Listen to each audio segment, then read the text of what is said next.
The natural world's a living, breathing system. Dynamic, interconnected, and astonishingly complex. Yet too often, our attempts to manage it overlook this complexity, leading to unintended outcomes. My name is Matt Smith. I'm an engineer, wildlife tracker, environmentalist, and the founder of Wild's End Solutions. In my work, I use systems thinking and a deep connection with the natural world to understand the environment holistically. By embracing this understanding, we can create solutions that work with nature, delivering sustainable results that last. Join me in this series as we explore how systems thinking can transform the way we manage our environment. Whether you're a green space manager, a corporate sustainability leader, or simply someone passionate about the natural world.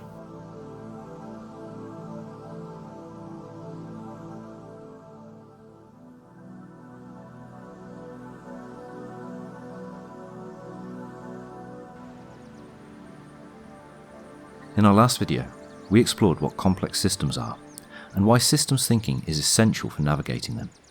Today, we're diving deeper into the structure of complex systems and how we can model them. Understanding how systems are structured and the tools we use to visualize and analyze them will help you make more effective decisions. Whether you're restoring ecosystems, managing green spaces, or tackling corporate sustainability challenges. By the end of this video, you'll have a firm grasp of key concepts like system purpose, elements, interconnections, feedback loops, and the systems thinking iceberg model. Let's get started. Every system exists to fulfill a purpose, whether explicitly defined or emerging from its design. The functional purpose of a system determines how its parts interact and how the system behaves. For instance, the purpose of a community park might seem simple, to provide green space for recreation. But dig deeper and you'll find multiple overlapping purposes, supporting biodiversity, improving air quality, and even fostering community engagement. If you misunderstand the primary function, you risk designing a system that doesn't work as intended. This is why, in systems thinking, purpose always comes first. Before diving into the details, ask yourself, what is this system meant to achieve? Once we understand a system's purpose, we can identify its elements and agents. These are the building blocks of any system. Elements are the physical or conceptual components. In a forest ecosystem, these might include trees, fungi, and streams. Agents are active participants that influence or are influenced by the system. Think of ducks in a pond or customers in a business. Agents are the components of a system that have decision-making capabilities. The interactions between elements and agents are what give a system its character. These interconnections can be simple, like water flowing through a stream, or complex, like the relationships between predators and prey in an ecosystem. When mapping a system, it's crucial to identify not just the parts, but how they connect. Often, these relationships are where the most meaningful changes occur. Now let's talk about boundaries and hierarchies. Every system has boundaries that separate it from its environment. These may be physical, like the fence around a woodland, or they may be conceptual, like the scope of a sustainability initiative. Defining boundaries helps you focus on the system you're managing, without getting overwhelmed by external factors. But boundaries are rarely rigid. They're more like membranes. They allow certain influences to pass in and out. Hierarchies exist within systems as well. For example, within a company, you might have individual employees, teams, departments, and the organisation as a whole. Each level interacts with others, creating a nested structure. Recognising these hierarchies helps you understand how changes at one level ripple through the system. One of the most useful ways to visualise systems is through stocks and flows. Stocks are the elements of a system you can measure at any given moment. In a natural system, this might be the amount of water in a reservoir or the number of trees in a forest. Flows represent changes in stocks over time, like rainfall adding water to the reservoir, or logging reducing the number of trees. By modelling stocks and flows, you can predict how a system will behave under different conditions. For example, if you're managing a wetland restoration project, The stock and flow diagram can help you track how water levels respond to rainfall, evaporation, and human usage. This visualization makes it easier to identify bottlenecks or areas where intervention is needed. At the heart of any complex system are feedback loops.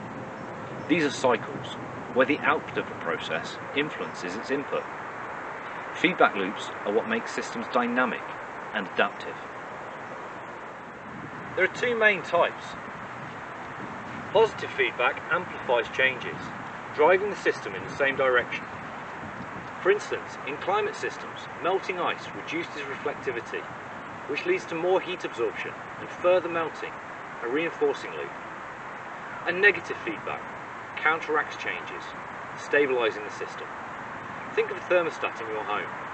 When the temperature rises above a set point, the system cools the space to bring it back to equilibrium. Both types of feedback are crucial. Positive feedback drives growth or change, while negative feedback maintains stability.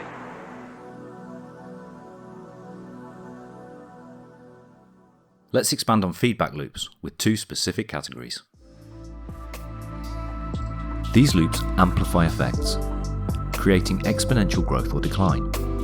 For example, in corporate sustainability, a positive customer response to green initiatives might drive more investment in sustainability, which further improves customer loyalty. These loops work to bring the system into balance. In a forest, predator-prey relationships are often balancing loops. When prey populations rise, predator numbers follow, which eventually reduces the prey population and stabilizes the system. Recognizing these loops helps you predict how systems will evolve and where interventions might be most effective. To visualize feedback loops and their interactions, we use causal loop diagrams. These diagrams use arrows to show cause and effect relationships between system components. For example, in a rewilding project, you might map how reintroducing a species like beavers affects water retention, plant growth, and biodiversity. A causal loop diagram captures these dynamics, making it easier to identify leverage points, places where a small change can have a significant impact. Finally, let's discuss the systems thinking iceberg model. This model helps us to look beyond surface level events, to understand the deeper structures driving system behaviour.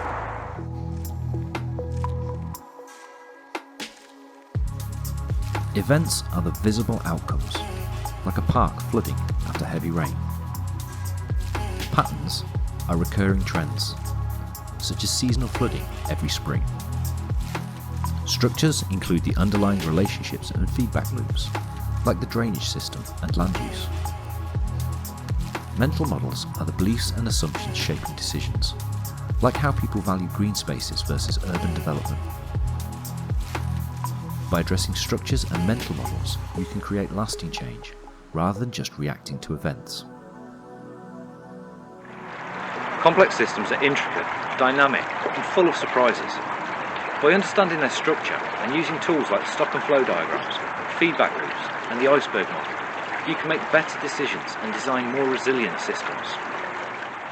In our next video, we'll explore how complex systems interact with VUCA environments, those marked by volatility, uncertainty, complexity, and ambiguity, and how systems thinking can guide us through them. Thanks for watching, and don't forget to like, subscribe, and share your thoughts in the comments. See you next time.